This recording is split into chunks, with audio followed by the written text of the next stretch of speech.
सो अगला जो हमारा पॉइंट है उसका नाम क्या है, ministry of the corporate affairs. ठीक है, सिंपली अगर बात की जाए तो ये आपका एक डिपार्टमेंट है, that is called as what, MCA department, right. दिख नहीं रहा होगा आपको, जस्ट अ सेकंड। चलिए भाई साहब, सो बात हम कर रहे हैं किसके बारे में, अगले टॉपिक के बारे में, जिसका नाम क्या है, मिनिस्ट्री ऑफ कॉर्पोरेट अफेयर्स। अभी ध्यान से सुनिएगा सर, जहाँ की जैसा कि आपको यहाँ पे वर्ड दिखाई दे रहा है, क्या वर्ड है, कॉर्पोरेट। सर कॉर्पोरेट मतलब काइंड ऑफ कह सकते हैं कि जो आपका बिजनेस ऑर्गेनाइजेशन होता है। क्या होता है, बिजनेस ऑर्गेनाइजेशन, लेकिन कौन से वाला, सब वो वाला जिसको कि क्या किया गया होगा, इनकॉर्पोरेट किया गया होगा, यानी कि उसको रजिस्टर करवाया गया होगा। ठीक है, तो उसके जितने भी अफेयर्स हैं, उसके जितने भी काम, उस काम को रजिस्टर मतलब सॉरी उस काम को देखने के हिसाब से, उस काम को रेगुलेट करने के हिसाब से, उसके लिए लॉ बनाने के हिसाब से आपका एक मिनिस्ट्री जो है डेडिकेटेड, वो यहाँ पे बनाया गया, जिसका नाम क्या दिया गया, ministry of the corporate affairs. ठीक है, अब सर अगर मैं ये एमसीए की बात करूं, ठीक है, तो इसका जो मेन काम है वो क्या है कि इसको करना है एडमिनिस्ट्रेशन। सर लॉ में जाके अपन पढ़ेंगे कि अगर आप हमारी कंट्री में संविधान के हिसाब से बात करें तो 3 टाइप की बॉडी होती है, एक होती है लेजिस्लेटिव, एक होती है एडमिनिस्ट्रेटिव और तीसरी आपकी होती है जुडिशियल। ठीक है, तो सर अगर मैं जितनी भी मिनिस्ट्रीज हैं, जितनी भी मिनिस्ट्री, चाहे मिनिस्ट्री ऑफ डिफेंस की बात कर लीजिए, मिनिस्ट्री ऑफ फाइनेंस की बात कर लीजिए, मिनिस्ट्री ऑफ एजुकेशन की बात कर लीजिए, मिनिस्ट्री ऑफ हेल्थ की बात कर लीजिए, राइट, बहुत सारी ये मिनिस्ट्रीज जो होती है उनका काम क्या होता है, एडमिनिस्ट्रेशन करना। Because of that reason they are called as what, administrative body. ठीक है, अगर इसके बारे में आपको जानना है तो CSEET का जो लीगल एप्टीट्यूड वाला सब्जेक्ट आपका है, तो उसमें बहुत ही डिटेल में तीनों बॉडीज के बारे में, लेजिस्लेटिव की बात कीजिए, एडमिनिस्ट्रेटिव की बात कीजिए या फिर जुडिशियल की बात कीजिए, तीनों के बारे में एकदम डिटेल में मैंने आपको वहां पे बताया हुआ है। ठीक है, ठीक है साहब, काम क्या है बोले, सब बोले कंपनीज एक्ट 2013 और उसके पहले जो आपका एक्ट हुआ करता था 1956 वाला, उसके हिसाब से जो आपकी बॉडीज बनाई गई, या फिर apart from that limited liability partnership firms जो बनाई जाती हैं as per the LLP act 2008, and apart from that उसके साथ जुड़े हुए जितने भी एक्ट्स हैं या रूल्स हैं या रेगुलेशंस हैं, frame there under mainly for regulating the functioning of the corporate sector according to the law। ये सब देखने की जिम्मेदारी जो है ये किसकी है भाई साहब, ये है बोले मिनिस्ट्री ऑफ कॉर्पोरेट अफेयर्स की। कॉर्पोरेट्स को देखने की, उसको एडमिनिस्टर करने की जिम्मेदारी जो है वो किसकी है, MCA डिपार्टमेंट की है। ठीक है साहब, now it is also responsible for administering the competition act 2002।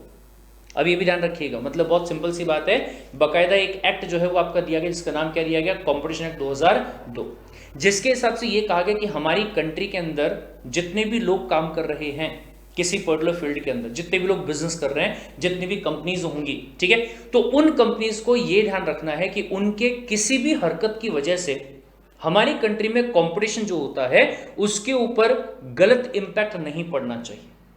ठीक है, तो उस काम को करने के लिए बकायदा एक्ट जो है वो बनाया गया, नाम क्या दिया गया, कॉम्पिटिशन एक्ट 2002। इसके बारे में एग्जीक्यूटिव में हम बात करेंगे EBCL नाम के सब्जेक्ट में। ठीक है, अगर मैं पूरे MCA डिपार्टमेंट की बात करूं या फिर कंपनीज एक्ट 2013 की बात करूं तो इसके लिए तो कंपनी लॉ जो है वो अलग से बनाया गया है CS एग्जीक्यूटिव में, जो कि हमारा सबसे कोर सब्जेक्ट है। मतलब आप इवन अगर कंपनी सेक्रेटरी बन चुके होंगे उसके बावजूद कंपनी लॉ जो है ना वो आपके साथ में चिपका रहेगा, जिंदगी भर साथ चलने वाला सब्जेक्ट आपका रहेगा। ठीक है, लेकिन हाँ कॉम्पिटिशन एक्ट की बात करूँ तो छोटा सा एक्ट आपको अलग से दिया हुआ है EBCL के अंदर, राइट, उसको अपन वहां जाके अच्छे से डिटेल में पढ़ेंगे। लेकिन याद रखते क्या बात बोली गई है, क्या करने के लिए, to prevent the practices of having adverse effect, मतलब नेगेटिव इफेक्ट किस पे, on the competition, to promote and sustain the competition into the market, मतलब हेल्दी कंपटीशन जो है वो बढ़ना चाहिए और कंपटीशन पे नेगेटिव इंपैक्ट यानी कि एडवर्स इफेक्ट जो है वो खत्म होना चाहिए या फिर वो क्या होना चाहिए, कम होना चाहिए। To protect the interest of the consumer through the commission set up under the act, मतलब सब बोले अगर ये एक्ट की बात करूं तो इस एक्ट के हिसाब से एक आयोग बनाया गया है, आयोग मतलब कमीशन, नाम क्या है, CCI, फुल फॉर्म क्या है, कंपटीशन कमीशन ऑफ इंडिया। ठीक है। तो कंपटीशन कमीशन ऑफ इंडिया जो है वो यहां पे बनाया गया है, जो कि क्या करेगा, जो ये इंश्योर करेगा कि हमारे मार्केट के अंदर जो कंपटीशन है वो हेल्दी बना रहे और कंपटीशन के ऊपर कोई भी इंसान नेगेटिव इंपैक्ट डालने की कोशिश ना करे। ठीक है, ठीक है साहब। Besides it exercises supervision over the 3 professional bodies, कौन कौन, ICAI chartered accountant, ICSI company secretaries और ICAI that is the cost accountant, या फिर आप उसको CMA भी बोल सकते हैं, ICMAI कॉस्ट मैनेजमेंट अकाउंटिंग। ठीक है, which are constituted under 3 separate act of the parliament for the proper and the orderly growth of the professional concern. मतलब हम लोग जो है कंपनी सेक्रेटरी जो होते हैं वो कहां पे बने होते हैं भाई साहब, ICSI के अंडर, राइट। तो हम लोगों का जो कंडक्ट रहेगा उसको गवर्न करने की जिम्मेदारी किसकी है, ICSI की है। सेम ऐसे ही अगर मैं CA की बात करूं तो उसके कंडक्ट को गवर्न करने की जिम्मेदारी किसकी है, ICAI की है, राइट। इस तरीके से Now the ministry also has a responsibility of carrying out the function of the central government। ये ध्यान से सुनिएगा, अगर मैं बात करता हूं कंपनीज एक्ट 2013 के लिए, तो जहां जहां पे वर्ड लिखा होगा सेंट्रल गवर्नमेंट, तो जिम्मेदारी किसकी है, MCA डिपार्टमेंट की। ठीक है, relating to the administration of the partnership act के लिए भी यही गवर्नमेंट कहलाएगा। And for the companies donation to the national fund act 1951, इसके लिए भी यही आपका गवर्नमेंट डिपार्टमेंट कहलाएगा। एंड इवन अगर मैं सोसाइटीज रजिस्ट्रेशन एक्ट की बात करूं तो उसके लिए भी सेंट्रल गवर्नमेंट का मतलब जो है वो क्या है, आपका MCA department. Understood the point, यानी कि MCA डिपार्टमेंट की जिम्मेदारी जो है वो इतने सारे एक्ट के हिसाब से, कंपनीज एक्ट, कॉम्पिटिशन एक्ट, फिर उसके बाद में LLP एक्ट 2008, फिर उसके बाद में आपका पार्टनरशिप एक्ट, फिर companies donation to the national fund act 1951 and the societies registration act 1980 and competition act तो अपन ने पहले ही बात कर ली थी। गॉट द पॉइंट, ठीक है साहब। अपार्ट फ्रॉम दैट आपका जो MCA का ऑफिस है, मिनिस्ट्री ऑफ कॉर्पोरेट अफेयर्स जो है, उसको सपोर्ट करने वाले, उससे जुड़े हुए, एफिलिएटेड का मतलब क्या होता है, उससे जुड़े हुए, ठीक है, कुछ और ऑफिसर्स हैं, जिसमें से सबसे पहला जो है उसका नाम है SFIO, SFIO। ठीक है, यहां आपको बहुत कम कंटेंट इसका दिया हुआ है, जब हम एग्जीक्यूटिव में जाएंगे तो पूरा इन डेप्थ डिस्कशन जो है ये इसका अपन करने वाले। Sir SFIO, serious fraud investigating officer. सब बोले अगर कंपनी की बात की जाए या LLP की बात की जाए तो उसमें जो पैसा लगा होता है वो आम जनता का लगा होता है। लोगों ने क्या किया होता है, कंपनी में शेयर परचेस किए होते हैं, बदले में पैसा कंपनी को दिया हुआ होता है, राइट। यानी कि किसका पैसा लगा हुआ है, सर जनता का पैसा लगा हुआ है। अब कल को जाके जिनके पास में कंपनी का मैनेजमेंट है, मतलब जो डायरेक्टर लोग हैं, अगर उन लोगों ने कोई घपला कर दिया, उन लोगों ने कोई घोटाला कर दिया, तो ऐसे केस में जो SFIO का ऑफिस है, सीरियस फ्रॉड इन्वेस्टिगेटिंग ऑफिसर का जो ऑफिस है, उसको ये काम सौंपा जा सकता है कि आपको इन्वेस्टिगेशन करना पड़ेगा, आपको इन्वेस्टिगेशन करना होगा कि क्या कंपनी के अंदर जो काम किए गए हैं वो सही तरीके से किए गए कि नहीं किए गए, क्या कंपनी अकाउंटेबल है कि नहीं है, या कंपनी में जो फ्रॉड वगैरह किया गया है, फ्रॉड इन्वेस्टिगेटिंग, जो फ्रॉड किया गया है उसके लिए रिस्पॉन्सिबल कौन है, कितना फ्रॉड वहां पे हुआ है और अकॉर्डिंगली क्या एक्शन वहां पे लिया जाना चाहिए। ठीक है, तो ये यहां पे हो गया। The government in the backdrop of the major failure of non banking financial institution, मतलब NBFCs के फेलियर की वजह से क्या हुआ, and because of the phenomenon of the vanishing company. कौन सी कंपनी, वेनिशिंग, मतलब सर कंपनी बनाई तो थी लेकिन बाद में पता नहीं कहां चली गई, ना तो उसका कोई गवर्नमेंट के पास में डॉक्यूमेंट फाइल होता है, ना उसका कोई अता पता है काफी दिनों से। And apart from the plantation companies and the recent stock market scam had decided to set up the serious fraud investigating office. Stock market में क्या फ्रॉड वगैरह हुआ था, अरे सर कितने सारे तो सुने हमने, एक सहारा का सुब्रतो राय था, उसने कांड करके भागा। फिर हर्षद मेहता, अगर मूवी नहीं देखी होगी आपने तो देखिएगा, कौन सी, घफला, बहुत ही अच्छी मूवी है। कॉमर्स फील्ड में या CS में अगर आप चीज़ों को समझना चाहते हैं तो कुछ मूवीज़ का मैं यहाँ पे रिकमेंडेशन आपको देता हूँ, उन मूवीज़ को आप ज़रूर देखिएगा। ठीक है, एक मूवी है जिसका नाम क्या है, घफला, ठीक है, यूट्यूब पे शायद आपको ये मिल जाएगी। दूसरी एक और मूवी है that is called as what, Guru Bhai. ये दो मूवीज हैं जो कि अगर आप कॉमर्स के अंदर हैं तो इन मूवीज को देखना आपके लिए बहुत ज्यादा इंपॉर्टेंट है। अपार्ट फ्रॉम दैट एक और मूवी है that is called as article 375। ये भी आपको लॉ समझाने में बहुत मदद आपकी करेगी। और या फिर इसके अलावा एक और मूवी है जिसका नाम क्या है, आर्टिकल नंबर 15।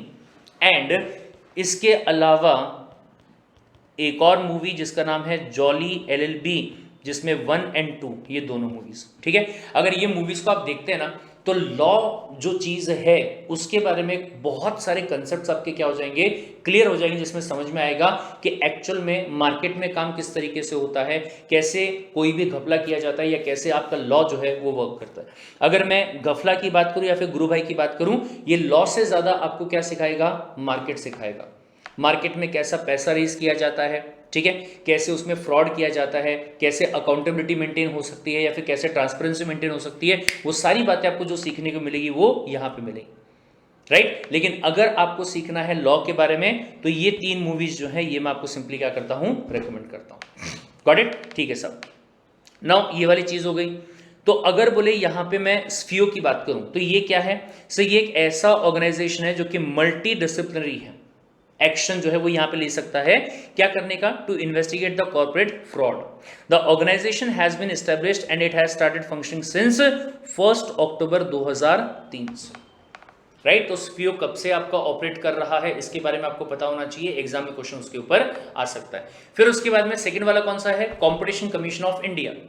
नाम मैं आपको पहले ही बता चुका हूं, CCI क्या काम है सर, बोले मार्केट में कंपटीशन जो है ना वो बने रहना चाहिए, मार्केट में हेल्दी कंपटीशन जो है वो बने रहना चाहिए। अगर कोई नया बिजनेसमैन मार्केट में एंट्री करना चाहता है तो उस पर कोई रोक टोक नहीं होनी चाहिए, अगर कोई मार्केट को छोड़ के जाना चाहता है तो उस पर कोई रोक टोक नहीं होनी चाहिए। ऐसा नहीं होना चाहिए कि कुछ लोग पहले से मार्केट में दुम दबा के बैठे हैं, कुंडली बना के बैठे हैं, प्राइस उन लोगों ने डिसाइड कर लिया कि इसके नीचे प्राइस पे हम बेचेंगे नहीं, सप्लाई को उन्होंने होल्ड करके रख लिया, जैसे प्याज का होता है सर। अगस्त सितंबर अक्टूबर वाले महीने में अगर आप देखोगे, बारिश के टाइम पे अगर आप देखोगे तो प्याज का जो रेट है ना वो अचानक से बहुत बढ़ जाता है। क्यों?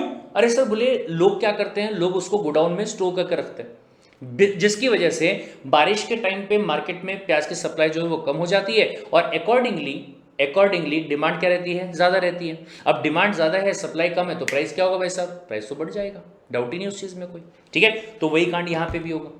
तो यहां पे बकायदा एक अथॉरिटी बनाई गई है, एक आयोग बनाया गया है जिसका नाम क्या है, कंपटीशन कमीशन ऑफ इंडिया। काम क्या है मैंने आपको बता दिया कि मार्केट में अगर कहीं पे भी ये पता चलता है कि कंपटीशन पे एप्रिशिएबल एडवर्स इफेक्ट किया जा रहा है तो अकॉर्डिंगली सही डिसीजन जो है वो कौन लेगा, CCI लेगा। Understood the point. चलिए, it was established under this act for the administration, implementation and enforcement of the act and was duly constituted on March 2009।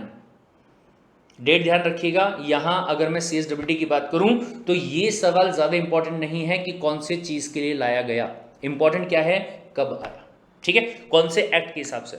दो फॉलोइंग आर द ऑब्जेक्टिव। क्या ऑब्जेक्टिव है भाई साहब, सबसे पहली बात बोले कंपटीशन पे नेगेटिव इंपैक्ट नहीं आना चाहिए, अगर ऐसा कुछ हो रहा है तो ऐसे प्रैक्टिस को क्या करना है, रोकना है, ये इसकी जिम्मेदारी है। दूसरा, to promote and sustain the competition into the market, क्योंकि कंपटीशन रहेगा तो लोग क्वालिटी प्रोवाइड करेंगे, कंपटीशन रहेगा तो प्राइस जेन्युइन चार्ज किया जाएगा, कंज्यूमर के ऊपर बर्डन नहीं आएगा, कंज्यूमर को क्वालिटी वाली गुड्स मिलेंगे। अगर कंपटीशन नहीं रहेगा, मोनोपोली रहेगी, तो अपने हिसाब से वो क्या करेगा, एक्सप्लॉइटेशन करेगा, ठीक है। फिर उसके बाद में तीसरा, to protect the interest of consumer, बिल्कुल होगा सर, क्वालिटी वाली चीजें जो है वो मिलेंगी और प्राइस का बर्डन भी उनके ऊपर बहुत ज्यादा नहीं आएगा। And to ensure freedom of trade. Freedom of trade का मतलब क्या है, जिसको मार्केट में आके काम करना है कर सकता है, जिसको मार्केट से बाहर जाना है जा सकता है, एंट्री फ्री, एग्जिट फ्री, कोई रोक टोक नहीं होनी चाहिए। लेकिन अगर कभी मार्केट में मोनोपोली बनी हुई रहेगी तो रोक टोक होना लाजमी है भाई साहब, पॉसिबिलिटी है बहुत ज्यादा, right, done. Now consequent upon a challenge to certain provision of the act and the observation of the honourable Supreme Court, the act was amended in 2007। लेकिन ध्यान रखिएगा, आज भी जो एक्ट है वो आपका 2002 ही कहलाएगा, उसको आप अमेंडमेंट एक्ट 2007 मत बोलिएगा, ठीक है। 2007 में अमेंडमेंट जरूर हुआ था, और उसके पहले यानी कि 2002 के पहले अगर मैं बात करूंगा तो आपका एक एक्ट हुआ करता था जिसका नाम क्या था, MRTP एक्ट। फुल फॉर्म क्या है, monopolies and restrictive trade practices act 1969। तो 1969 से लेकर 2002 तक आपका जो एक्ट था उसका नाम क्या था, MRTP एक्ट। लेकिन 2002 में उसी एक्ट को हटा दिया गया। क्यों? क्योंकि ये किसकी बात करता था? बोले मोनोपोलीज जो है वो नहीं होनी चाहिए। मोनोपोली मतलब कोई भी काम में एक ही बंदा अगर इन्वॉल्व रहेगा उसे कहते हैं मोनोपोली होना। एंड कुछ ऐसी ट्रेड प्रैक्टिस जिनके ऊपर रोक रहे, उसको लेके एक एक्ट बनाया गया था। अब ये एक्ट की बात अगर करें तो वो इतना इफेक्टिव नहीं था। द रीजन बीइंग कि इसमें आप रिस्ट्रिक्शंस की बात जो है वो ज्यादा कर रहे थे और फैसिलिटेशन की बात कम कर रहे थे। ठीक है, तो ध्यान से सवाल ये भी आ सकता है कि कौन से एक्ट को रिपील करके मतलब हटा के कौन सा एक्ट लाया गया। तो ध्यान रखिएगा, MRTP एक्ट जो 1969 का है उसको हटा के कंपटीशन एक्ट जो है 2002 का उसे लाया। कब से? फ्रॉम द 1 सितंबर 2009 से। डेट ध्यान रखिएगा, 1 सितंबर 2009। ठीक है, ठीक है सर। फिर उसके बाद में तीसरा आता है क्या? Indian institute of the corporate affairs. Sir ministry of the corporate affairs ये क्या है? इंस्टीट्यूट है साहब, लेकिन इसका भी काम क्या है? कॉर्पोरेट अफेयर्स वाले काम। ये क्या है भाई साहब? It has been established by the Indian ministry of the corporate affairs, यानी कि MCA जो है उसने एस्टैब्लिश किया है for capacity building and the training in the various subject and the matters relevant to the corporate regulation and governance such as the corporate and the competition law, accounting, auditing issues, compliance management, law वगैरह जो है उसको comply करने के लिए वो सब चीजों के हिसाब से, कॉर्पोरेट गवर्नेंस, बिजनेस सस्टेनेबिलिटी मतलब लॉन्ग टर्म जो बिजनेस है वो चले उसको इंश्योर करने के लिए, through the environmental sensitivity and the social responsibility, e governance and the enforcement etcetera. मतलब बेसिकली अगर यहाँ पे बात की जाए तो ये जो इंस्टीट्यूट यहाँ पे बनाया गया इसका काम ये रहेगा कि कैसे कॉर्पोरेट्स वगैरह लॉन्ग टर्म अच्छा काम करें बिना इंसॉल्वेंट हुए। क्या हुए? बिना इंसॉल्वेंट हुए लॉन्ग टर्म जो है अपना काम यहां पे सिंपली करते रहे। ठीक है, now one of the wing of IACA, the ICLS academy. कौन सी academy? ICLS academy has the responsibility for conducting the induction and advance training for probationary officers. कौन से officers? Probationary officers belonging to the Indian corporate law service. कौन सी service?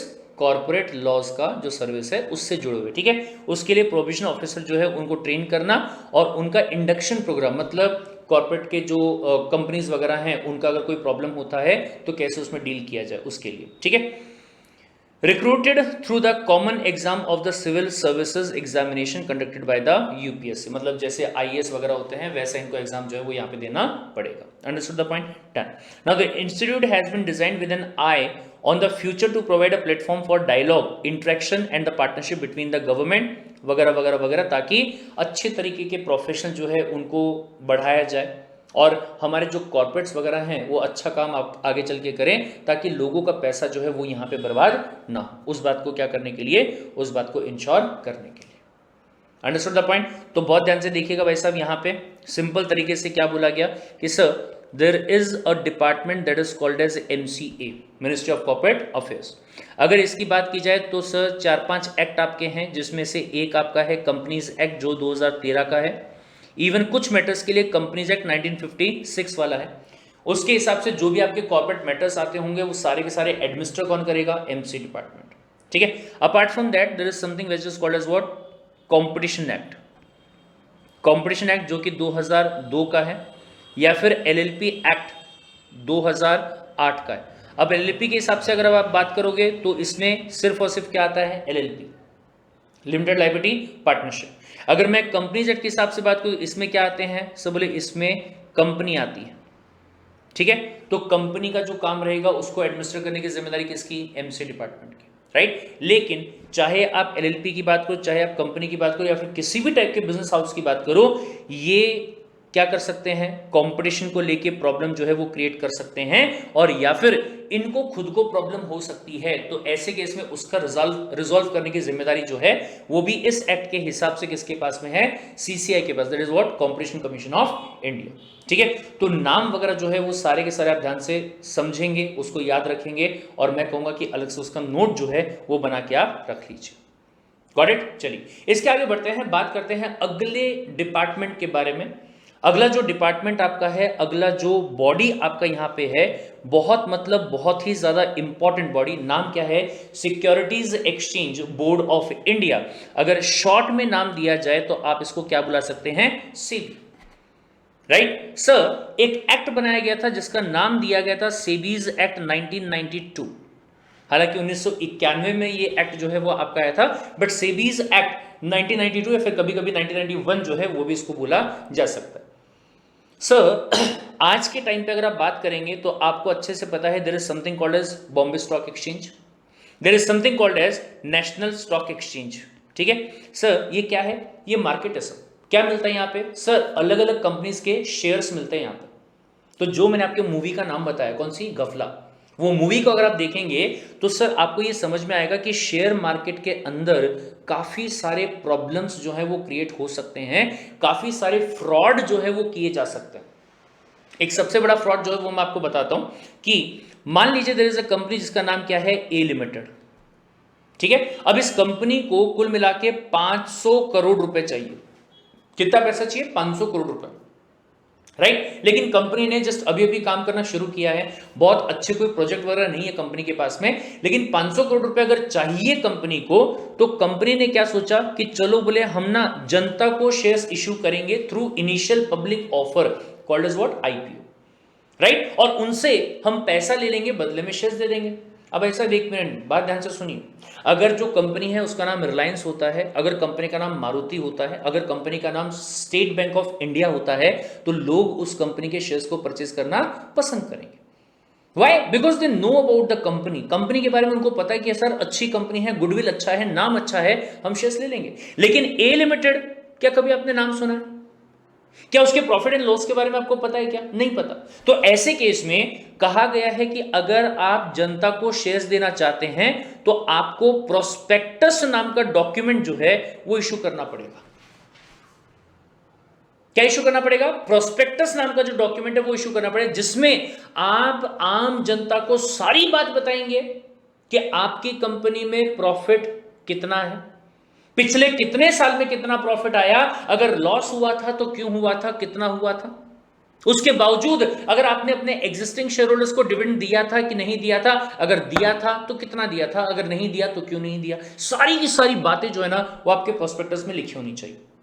लेकिन लेकिन लेकिन अगर ऐसा कोई बोर्ड नहीं है जो आपके प्रोस्पेक्टस को देखे, उसको रेगुलेट करे, तो क्या मैं कह सकता हूं कि प्रोस्पेक्टस में तो झूठ भी बोला जा सकता है। प्रोस्पेक्टस में सामने वाली कंपनी ने लिख के दे दिया, हां पिछले 5 साल से हम प्रॉफिट डिस्ट्रीब्यूट कर रहे हैं, बोले कितने साल से? पिछले 5 साल से हम प्रॉफिट डिस्ट्रीब्यूट कर रहे हैं, कोई टेंशन वाली बात नहीं है, बोले ऐसा बता दिया, राइट। लेकिन वो झूठ भी हो सकता है। या फिर ठीक है, प्रॉफिट आप डिस्ट्रीब्यूट कर रहे होंगे, यानी कि डिविडेंड जो है वो आप दे रहे होंगे, लेकिन पिछले 5 साल से कंपनी में प्रॉफिट आया ही नहीं, दिया कहां से? सब बोले कैपिटल प्रॉफिट में से। लॉ कहता है कि कैपिटल प्रॉफिट में से तो आप पैसा दे ही नहीं सकते, अलाउड ही नहीं है बोले आपको ये काम करना, तो कहां से दिया, राइट। तो ऐसे बहुत सारे मैटर्स हैं जिनके लिए यहां पे एक कंट्रोलिंग बॉडी जो है उसका होना जरूरी है, रेगुलेटरी बॉडी जो है उसका होना जरूरी है। इसीलिए ये बॉडी यहां पे बनाएगी, नाम क्या दिया गया? SEBI, securities exchange board of India.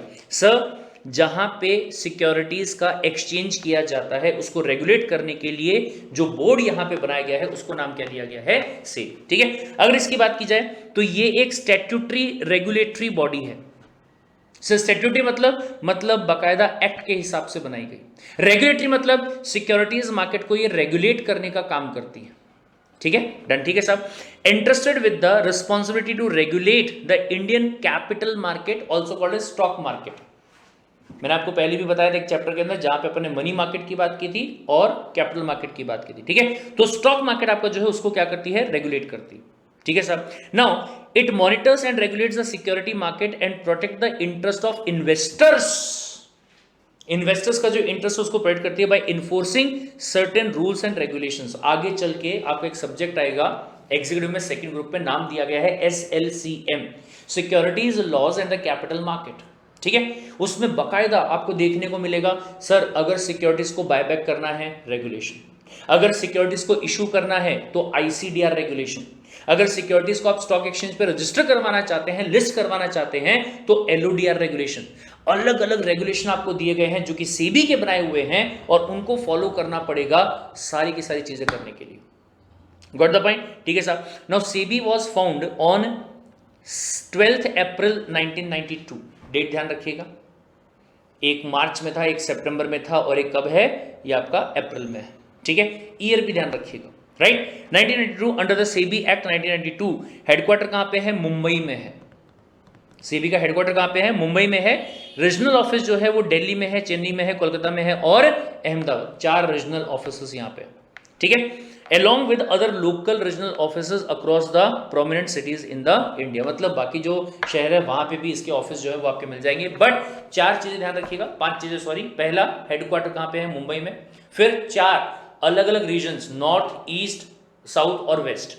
ठीक है, उसके हिसाब से वेस्ट की बात करोगे तो अहमदाबाद हो गया, नॉर्थ की बात करोगे तो दिल्ली हो गया, चेन्नई हो गया और कोलकाता हो गया। ठीक है, डन।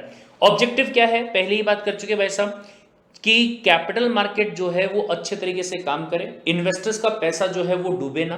ठीक है, उनका जो इंटरेस्ट है वो अच्छे तरीके से प्रोटेक्टेड रहे और सिस्टमेटिक मैनर में पूरा का पूरा काम जो है वो हो जाए, ट्रांसपेरेंट मैनर में सारी चीजें जो है वो होनी चाहिए। ठीक है, to put it simply, the primary reason for setting up the SEBI was to prevent the malpractices, मतलब धोखेबाजी जो है उसको रोकना in the capital market of India and to promote the development of the capital market.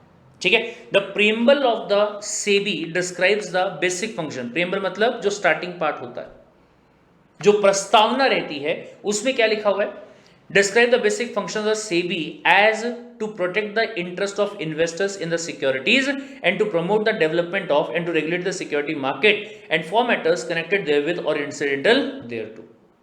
मतलब investors के interest को protect करना है, कैपिटल मार्केट आपका जो है या सिक्योरिटी मार्केट आपका जो है उसको रेगुलेट करना है, ताकि जो भी आपका क्या बोलेंगे इन्वेस्टर है वो सही सलामत रहे, उसका पैसा डूबे ना। ठीक है, और उससे जुड़ा हुआ यानी कि इंसिडेंटल और कनेक्टेड जितने भी मैटर्स होंगे उसमें बोले हमको क्या करना है, यहाँ पे सिंपली काम जो है वो करना है। ठीक है, सो अकॉर्डिंगली अगर यहाँ पे सेबी के फंक्शंस की बात की जाए तो 3 फंक्शन। सबसे पहली बात, जब बोले आप सिक्योरिटी को इशू करोगे, क्या करोगे, सिक्योरिटीज को इशू करोगे, कौन करेगा भाई साहब, सिक्योरिटी को इशू करता है आपकी कंपनी। ठीक है, तो इशू करते टाइम पे आपको रेगुलेशंस को कंप्लाई करना पड़ेगा। एग्जांपल मैंने आपको बताया, देयर इज अ रेगुलेशन जिसका नाम क्या है, सेबी का ICDR रेगुलेशन, जो कि 2018 में बनाया गया। हालांकि इसके पहले भी बना हुआ था लेकिन उसको चेंज करके 2018 में नया बनाया गया। ठीक है, फिर उसके बाद में protect the interest of the traders and the investors, इसके लिए जो ये रेगुलेशन है वो यहाँ पे बनाया गया है। अलग अलग बातें यहाँ पे बोली गई हैं कि अगर ये मिनिमम अचीवमेंट नहीं हुआ तो पैसा रिफंड करना पड़ेगा, टाइम पे पैसा रिफंड नहीं किया तो इंटरेस्ट के साथ में रिफंड करना पड़ेगा, फिर भी पैसा रिफंड नहीं किया तो जेल हो सकती है, वगैरह वगैरह। ठीक है, एंड तीसरा फाइनेंशियल इंटरमीडियरीज, ये ध्यान से सुनिएगा, बहुत इंपॉर्टेंट वाली बात कि सर कंपनीज को तो नहीं पता है कि कैसे मार्केट से शेयर्स वगैरह इशू किए जाएं, तो ऐसे केस में कुछ इंटरमीडियरीज होते हैं, दलाल बोल दीजिए, एजेंट बोल दीजिए। ठीक है, जिसमें से एक बंदा है जिसका नाम क्या होता है, मर्चेंट बैंकर। ठीक है, जो कि इशू को लाने का काम करता है, राइट। दूसरा एक होता है जिसको आप नाम देते हैं अंडर राइटर। ठीक है, जो कि इशू को सब्सक्राइब करवाने की गारंटी देता है कि अगर आम जनता ने शेयर्स परचेज नहीं किए तो मैं करवा के दूंगा। ठीक है, एक होता है जिसे कहा जाता है बैंकर टू इशू। क्या कहते हैं, बैंकर टू इशू। भाई साहब मार्केट में 500 करोड़ का इशू लेके आ रहा हूं, अब ये तो नहीं होने वाला कि मैं मार्केट में घूमूंगा, मतलब कंपनी मार्केट में घूमेगी, 10 रुपए इससे लेगी, 10 रुपए इससे लेगी, 100 रुपए उससे लेगी, 1000 रुपए उससे लेगी, ऐसा तो नहीं करेगी। क्या करेंगे, सब लोग एक काम करो, बैंकों के साथ में ना टाई अप कर लो। ठीक है, और जब आपने जनता को प्रोस्पेक्टस दे दिया, उसको ये बता दिया कि आपको सो एंड सो बैंक की सो एंड सो ब्रांच में जाना है, वहां जाके आपको प्रोस्पेक्टस मिल जाएगा, एप्लीकेशन फॉर्म मिल जाएगा, वहां पे एप्लीकेशन फॉर्म दे देना और साथ में क्या कर देना, पेमेंट जो है वो भी कर देना। Got the point. तो ऐसे कुछ इंटरमीडियरीज होते हैं। अब ये इंटरमीडियरीज को भी अपना काम क्या करना होगा, सही तरीके से करना होगा। लेकिन वही पॉइंट आता है कि अगर कोई सेबी नाम की अथॉरिटी उनके ऊपर नहीं रहती है तो क्या वो अपना काम सही तरीके से करेंगे, शायद नहीं, शायद हाँ शायद ना। अगर नहीं करेंगे तो अगेन लफड़े वाली बात है भाई साहब, राइट। चलिए, तो इसमें ध्यान दीजिएगा। सबसे पहली बात, अगर मैं सिक्योरिटीज के इशू की बात करूं तो companies that issue securities are listed on the stock exchange, अगर वो लिस्ट होना चाहें तो। ठीक है, they issue the shares to raise the fund. मैंने जैसे आपको बताया कि 500 करोड़ रुपए चाहिए तो उसके लिए शेयर्स को इशू किया जाता है। Now SEBI ensures that issuance of the IPO and FPO. ठीक है, दो तरीके इशू जो है वो रहते हैं जिसमें जनता को शेयर्स दिए जाते हैं, एक होता है आईपीओ, दूसरा होता है एफपीओ। ठीक है, it can take place in a healthy and the transparent way. Prospectus में झूठ नहीं बोलना है, इस बात को इंश्योर यहां पे किया जाएगा। ठीक है, अब आप बोलोगे सर ये आईपीओ जो है इसका मतलब क्या होता है, तो डिटेल में तो हम कहां पढ़ने वाले हैं, एग्जीक्यूटिव में। ठीक है, वहां पे पूरा सब्जेक्ट आपको उसके बारे में दिया हो, अब वो उतना सारा कंटेंट तो यहां पे हम नहीं पढ़ने वाले।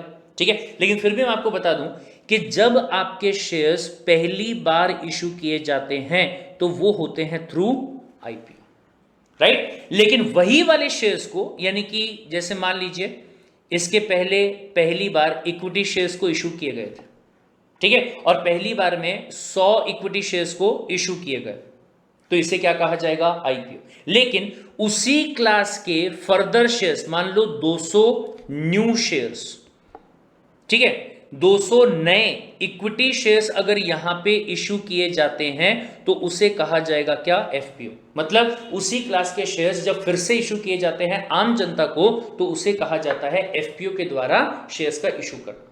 ठीक है, तो पहला काम क्या कि ये जो इशू अगर आप कर रहे हो ये सही तरीके से करना है, इसके लिए बाकायदा रेगुलेशन यहां पे बनाया गया है जिसको कंप्लाई करना पड़ेगा कंपनी को। ठीक है, पहली बात। दूसरी बात, protect the interest of the traders and the investors, ये बात अपन पहले ही कर चुके हैं। अगर मैं इवन इशू की बात करूं तो यहां पे भी सेम बात बोली हुई थी भाई साहब। ठीक है, लेकिन यहां क्या बोलता है, it is a fact that the capital market are functioning just because the traders exist. मतलब लोग मार्केट में शेयर्स परचेज करते हैं, शेयर्स को बेचते हैं, इसी वजह से मार्केट है। अगर कोई खरीदने वाला नहीं होता, बेचने वाला नहीं होता तो क्या नहीं होता, मार्केट भी नहीं होता, राइट। बोले हाँ sir. Now SEBI is responsible for safeguarding their interest and ensuring that the investor do not become victim of any stock market fraud or the manipulation। बार बार मैं आपसे कहना चाहूंगा कि मूवी आपको यहां पे कौन सी देखनी है, गफला, अगर आपको ये कंसेप्ट यहां पे क्लियर करना है तो। ठीक है, अदरवाइज CS एग्जीक्यूटिव में आने के बाद में तो कंसेप्ट आपका बहुत अच्छे से आपके प्रवीण सर खुद ही कर देंगे। ठीक है, चलिए फाइनेंशियल इंटरमीडिएट्स की बात अगर की जाए तो SEBI act as the mediator, क्या काम करता है, mediator in the stock market to ensure that all the market transactions take place in the secure and the smooth manner if it monitors every activity of the financial intermediaries such as broker, sub broker, NBFC etcetera, या फिर यहां पे जैसे etcetera word लिखा हुआ है इसका मतलब क्या है, इनमें से कोई भी इंटरमीडियरीज। अगर मैं इंटरमीडिएट्स की बात करूं तो आगे चल के अपन देखेंगे एग्जीक्यूटिव में कि 11, 12, 13, 14, 15 के आसपास आपको क्या मिलेंगे, इंटरमीडिएट्स मिलेंगे। अब यहां पे चूंकि उनके ऊपर क्वेश्चन ही नहीं आने वाले तो इसके बारे में डिस्कशन करके सेंस नहीं बनता है। ठीक है, चलिए ठीक है साहब। उसके बाद में अगर मैं SEBI के पावर की बात करूं, ये बात बहुत ज्यादा इंपॉर्टेंट, SEBI का पावर। ठीक है, अगर मैं SEBI के पावर के बारे में बात करूं, सबसे पहली बात SEBI के पास में जो पहली पावर है वो है क्वासी जुडिशियल पावर। बहुत ध्यान से सुनिएगा, लीगल एप्टीट्यूड में सबसे पहला चैप्टर हम पढ़ते हैं कॉन्स्टिट्यूशन। उसमें मैंने ये आपको बताया हुआ है कि कॉन्स्टिट्यूशन के हिसाब से 3 टाइप की बॉडी है, एक है आपकी लेजिस्लेटिव, दूसरी है आपकी एडमिनिस्ट्रेटिव और तीसरी है आपकी जुडिशियल बॉडी। सर अगर मैं जुडिशियल बॉडी के बारे में बात करूं, कौन सी बॉडी, जुडिशियल बॉडी, तो सर हमारी कंट्री में जो भी आपके कोर्ट्स हैं, राइट, नाम सुना होगा आपने, सुप्रीम कोर्ट लगा लीजिए, हाई कोर्ट लगा लीजिए, सिविल कोर्ट लगा लीजिए, डिस्ट्रिक्ट कोर्ट लगा लीजिए, क्रिमिनल कोर्ट लगा लीजिए, सेशन कोर्ट लगा लीजिए, तो ये सारे के सारे क्या हैं, जुडिशियल बॉडी। मतलब ये कि अगर किसी भी मैटर को लेके कोई झगड़ा होता है, कोई डिस्प्यूट क्रिएट होता है तो मैटर कौन सॉल्व करेगा, जुडिशियल बॉडी। लेकिन एक सेकेंड, सब बोले अगर जो मैटर है वो सिक्योरिटी मार्केट को लेके रहा तो मैटर कौन सॉल्व करेगा, कोर्ट करेगा या SEBI करेगा, तो यहां क्या बोला गया, SEBI करेगा। लेकिन सर एक बात बताइए कि क्या SEBI जो है वो जुडिशियल बॉडी है क्या, नहीं, जुडिशियल बॉडी तो नहीं है। जुडिशियल बॉडी कौन है, सिर्फ कोर्ट है सर। तो ऐसे केस में इसको क्या कहा जाएगा, क्वासी जुडिशियल बॉडी। मतलब ये जुडिशियल बॉडी तो नहीं है लेकिन सिक्योरिटी मार्केट के मैटर में समझ लो, अंडरस्टूड द पॉइंट। क्वासी का मतलब क्या होता है भाई साहब, क्वासी का मतलब होता है अलाइक, जैसी, उसके जैसा, राइट। मतलब ये वो नहीं है बट उसके जैसा मान के चलो, उसे कहा जाता है क्या, अलाइक या फिर quasi. Got the point sir? अगर सिक्योरिटी मार्केट के मैटर को लेकर अगर कोई भी डिस्प्यूट होगा ना, तो कोर्ट का जो अथॉरिटी होता है कॉन्स्टिट्यूशन के हिसाब से या अदर रिस्पेक्टिव लॉ के हिसाब से, वही वाला पावर सेबी के पास में है, अगर मैटर किसका रहा तो सिक्योरिटीज का रहा तो। Got the point? ध्यान से देखिएगा, with this authority SEBI can conduct hearing, मतलब सुनवाई कर सकते हैं, जैसे कोर्ट में सुनवाई होती है सेम वैसे, ठीक है, and pass the ruling judgment in cases of the unethical and the fraudulent trade practices into the security market, ठीक है साहब। Now this ensures transparency, fairness, accountability and reliability in the capital market. Transparency मतलब सब कुछ पर्दानशी है, मतलब साफ दिख रहा है आर पार, ठीक है, ट्रांसपेरेंट तरीके से हो रहा है। फेयरनेस, ताकि सही काम हो सके। अकाउंटेबिलिटी, हिसाब किताब प्रॉपर रहे। और रिलायबिलिटी, जिस पे भरोसा किया जा सके, ठीक है। Now SEBI PACL case is an example of this power, मतलब ऐसे तो बहुत सारे केसेस हैं, PACL कंपनी का कोई केस होगा उसके बारे में यहाँ पे बताया गया है, ठीक है। फिर उसके बाद में सेकंड क्या आता है, क्वासी लेजिस्लेटिव। सर ध्यान से सुनिएगा, मैंने वापस से आपको बताया कि कंपटीशन में जो सबसे पहली बॉडी का जिक्र हमने यहां पे किया है वो कौन सी है, लेजिस्लेटिव बॉडी। सर ये लेजिस्लेटिव बॉडी क्या करती है, कानून बनाने का काम करती है, ठीक है। फॉर एग्जांपल अगर आपका सवाल आता है कि सर ये सेबी वाला जो एक्ट बनाया गया था 1992 में, ये किसने बनाया, सर ये बनाया लेजिस्लेटिव बॉडी ने। या फिर आपका सवाल आता है sir there is something that is called as MCA, नहीं सॉरी नॉट MCA, आपका सवाल है there is something that is called as what, companies act 2013, और या फिर आपका सवाल है there is something called as competition act जो कि 2002 का है। सर ये किसने बनाया, legislative body, legislative body. Sir कौन होती है लेजिस्लेटिव बॉडी, अरे भाई साहब आपका जो पार्लियामेंट होता है ना, पार्लियामेंट के दो हाउसेज हैं, एक है जिसका नाम क्या दिया गया, राज्यसभा, ठीक है, और दूसरा जो है उसका नाम क्या दिया गया, लोकसभा। ये दोनों की दोनों जो है वो पार्लियामेंट होते हैं और उसे ही क्या कहा जाता है, लेजिस्लेटिव बॉडी कहा जाता है। लेजिस्लेटिव मतलब कानून, कानून बनाने वाली जो बॉडी है उसे कहते हैं लेजिस्लेटिव बॉडी। लेकिन सर एक सेकंड आपको याद है हमने यहां पे पढ़ा था कि अगर बोले आप सेबी की बात करते हैं तो सेबी क्या करता है, जस्ट अ सेकेंड, ये देखिए सेबी क्या करता है, सब बोले सेबी जो है वो रूल एंड रेगुलेशंस बनाता है।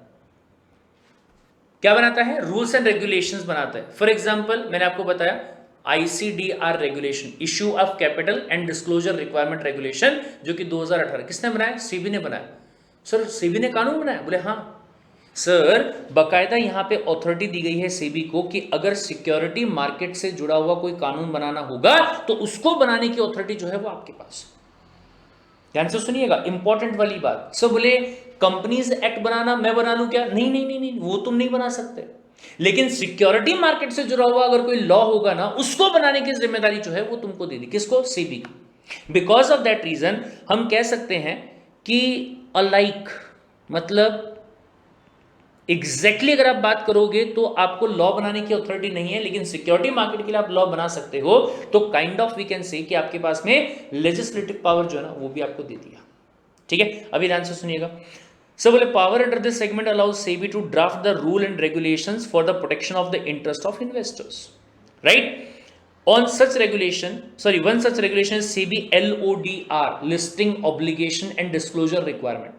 अगर बोले आप अपनी कंपनी की, किसको बोला जा रहा है, कंपनी को बोला जा रहा है, अगर आप अपनी कंपनी के सिक्योरिटीज को बॉम्बे स्टॉक एक्सचेंज के पास में लिस्ट करवाना चाहते हैं तो आपको ये रेगुलेशंस जो है ना इसको कंप्लाई करना पड़ेगा। अगर मैं ये रेगुलेशन की बात करूं तो ईयर यहां पे लिखा हुआ नहीं है, लेकिन मैं आपको बता दूं कि 2015 में आया था, ठीक है। तो इसको अगर आप शॉर्ट में बोलना चाहे क्या बोलेंगे, सेबी का LODR रेगुलेशन 2015।